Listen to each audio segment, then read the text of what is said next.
ઉત્તરાયણને લઈને નર્મદાના રાજપીપળામાં છેલ્લી ઘડીની ખરીદીનો માહોલ જામ્યો। પતંગ બજારમાં મોટી સંખ્યામાં લોકો પતંગ દોરી ખરીદવા માટે ઉમટી પડ્યા। આ નવા 2025ના વર્ષનો પહેલો તહેવાર છે અને નવા વર્ષે બજારમાં નવો એક ક્રેઝ પણ છે। લોકો પતંગ દોરી સાથે આ વખતે બાવલા નામના માસ્કની ખરીદી કરે છે, જે બાવલા રાજપીપળાના પતંગ બજારમાં ધૂમ મચાવી રહ્યા છે।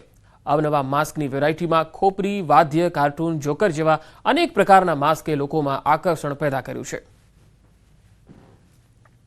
मास्क लईने पतंग चकाय छे तो આપણે તાપથી બી બચીએ છીએ ને આપણે બહુ ખૂબ તહેવારો એન્જોય કરીએ છીએ ને પતંગ, ટિકિટ, લાડુ એમ બધા ખાઈને ખૂબ તહેવાર મનાવે છે ધૂમધામથી। રાજપીપળામાં પતંગ બજાર ફૂલ છે।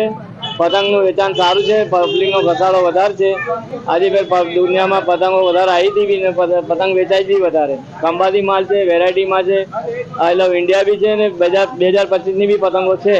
રાજપીપળામાં પતંગોનો ભાવ પણ ઓછો છે ને સારામાં સારી પતંગો વેચાય છે। વેરાયટીમાં બધી વેરાયટી મળે છે। અત્યારે ઉત્તરાયણનો પર્વ ચાલી રહ્યો છે અને સતત 2-3 દિવસ ચાલશે। અત્યારે પતંગો તો ઘણી બધી અમે ખરીદી કરીએ જ છે, સાથે સાથે અત્યારે માસ્ક પણ અલગ અલગ જાતના છોકરાઓ માટે બી પહેરાવે છે, અમે જાતે પહેરે છે। અલગ અલગ જાતની કલરિંગ ટોપી બી પહેરે છે અને ત્યારે કોઈ એને માસ્ક સાથે મસ્તી, ફોટોગ્રાફી, વિડીયોગ્રાફી અને એકબીજાને શેર કરીને એન્જોયમેન્ટ કરે છે અને માસ્કની જે અત્યારે નવી ટ્રેન્ડ નીકળે છે।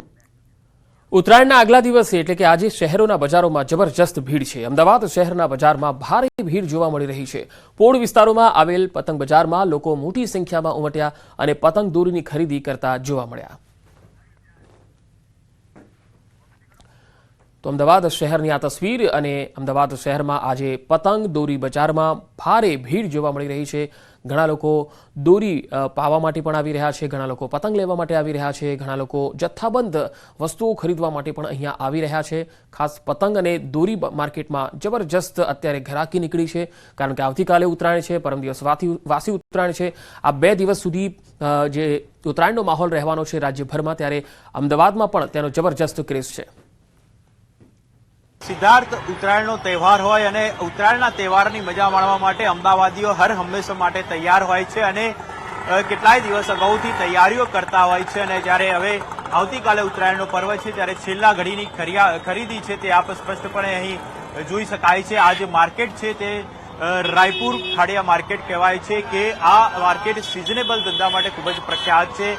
કોઈ પણ તહેવાર હોય અહીં તમામ તહેવારની ખરીદી કરવા માટે મોટી સંખ્યામાં લોકો આવતા હોય છે। અને હવે જ્યારે ઉત્તરાયણના દિવસે આવતીકાલે જ્યારે ઉત્તરાયણનો પર્વ છે અને તેને લઈને અંતિમ ઘડીની ખરીદી છે તે માટે આપ જોઈ શકો છો કેટલી મોટી સંખ્યામાં લોકો અહીં જોવા મળી રહ્યા છે। હું આપને દ્રશ્ય બતાવવા માંગીશ, જે આખું માર્કેટ છે, પતંગ માર્કેટ છે, જોઈ શકાય છે કેટલી મોટી સંખ્યામાં લોકો અહીં ખરીદી કરવા માટે ઉમટી પડ્યા છે અને લોકો અહીંથી પતંગ ફિરકીની ખરીદી કરીને જઈ રહ્યા છે। મહત્વની બાબત તો એ છે કે જે પ્રકારે રજાનો માહોલ જોવા મળી રહ્યો છે, શનિ રવિ અને હવે સોમવાર, એટલે લોકોને જાણે એક મિની વેકેશન મળી રહ્યું હોય તે પ્રકારે નો માહોલ છે તે અહીં જોવા મળી રહ્યો છે। ખૂબ જ મોટી સંખ્યામાં લોકોની ભીડ અહીં જોવા મળી રહી છે। જોકે કેટલાક લોકોનું કહેવું છે કે આ વખતે થોડા ભાવની અંદર વધારો જોવા મળી રહ્યો છે, પરંતુ અમદાવાદીઓ છે કે હર હંમેશા માટે કોઈપણ તહેવારની મજા માણવા માટે તૈયાર હોય છે અને તે પ્રકારનો મહિલાઓની છેડતી કરનારની ખેર નથી, જો સ્પર્શ કર્યો તો લાગશે 300 વોટનો કરંટ। ગોધરાના 13 વર્ષના બાળકોએ એક એવી શોધ કરી છે જે મહિલાઓની સુરક્ષા માટે ખૂબ ઉપયોગી સાબિત થઈ શકે છે। નવા નદીસર શાળામાં 8મા ધોરણમાં અભ્યાસ કરતા જયદેવ બેલદાર અને ફિરદોસ વોરાએ સેફટી શૂઝ તૈયાર કર્યા। આ શૂઝ પહેરનારને સ્પર્શતા જ 300 વોટ ઇલેક્ટ્રિક વીજ કરંટનો ઝટકો લાગે છે। જો કે શૂઝ પહેરનારને કરંટ નથી લાગતો। શૂઝમાં ખાસ સ્વિચ મૂકવામાં આવી છે, જેથી મહિલાઓ જરૂર સમયે જ સેફટી ફીચરનો ઉપયોગ કરી શકે છે। આ બૂટની અંદર મેં એવું લગાવ્યું છે કે હાઈ વોલ્ટેજ જનરેટર લગાવ્યું છે કે જે 3.7 વોટને 300 કિલોવોટમાં ફેરવી દે છે।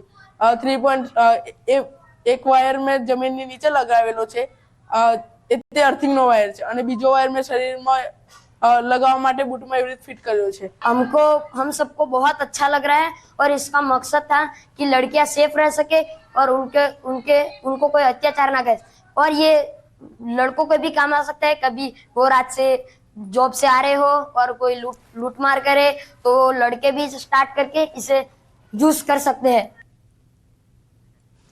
શાળાના શિક્ષકો અને અન્ય સાથી વિદ્યાર્થીઓની મદદથી બનાવવામાં આવેલા આ શૂઝ કાલોલમાં યોજાયેલા વિજ્ઞાન પ્રદર્શનમાં આકર્ષણનું કેન્દ્ર બન્યા.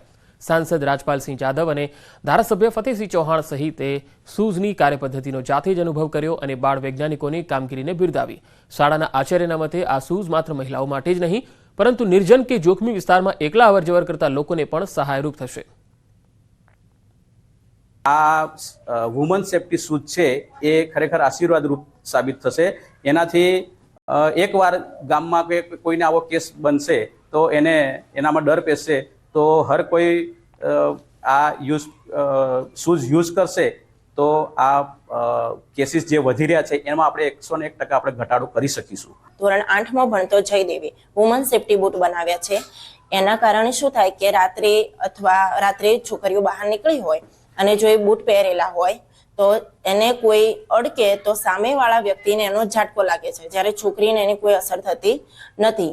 અને આ બૂટ એ ખરેખર દુષ્કર્મના બનાવો ઘટાડવામાં મદદરૂપ બની શકે છે. ગોધરા તાલુકાની નવા નદીસર પ્રાથમિક શાળાને મસ્તીકી પાઠશાળા તરીકે ઓળખવામાં આવે છે. આ સરકારી શાળા ઉત્તમ શિક્ષણનું મોડલ છે. વિદેશમાંથી પણ કેટલાક શિક્ષણવિદોએ તેની મુલાકાત લીધી તો અહીંના શિક્ષકોએ રાષ્ટ્રીય અને રાજ્ય કક્ષાએ શ્રેષ્ઠ શિક્ષક તરીકેના એવોર્ડ પણ મેળવ્યા. ત્યારે નવા નદીસર શાળાના આ બંને વિદ્યાર્થીઓના ઉત્સાહને લોક વિજ્ઞાન કેન્દ્ર પંચમહાલના પ્રમુખે પણ બિરદાવ્યા. ડોક્ટર સુજાત વલીએ તેમની જરૂરિયાત પ્રમાણે મદદ કરી, સાથે જ આગામી દિવસોમાં પણ મદદ કરવાની ખાતરી આપી. પંચમહાલના ગોધરા તાલુકાના ગામોમાં પાણી પુરવઠા વિભાગની ઘોર બેદરકારી જોવા મળી. ગોધરા તાલુકાના ગામોમાં પાણીના સંપની અધૂરી કામગીરી કરી કોન્ટ્રાક્ટરો ભાગી ગયાનો સ્થાનિકોનો આરોપ છે, જેથી ગામ લોકોને મોટી હાલાકીનો સામનો કરવાનો વારો આવ્યો. ગોધરાના મેતાલ, ધાણીત્રા, ઉજળિયાના મુવાડા સહિતના ગામોને નર્મદા યોજના હેઠળ પાણી આપવામાં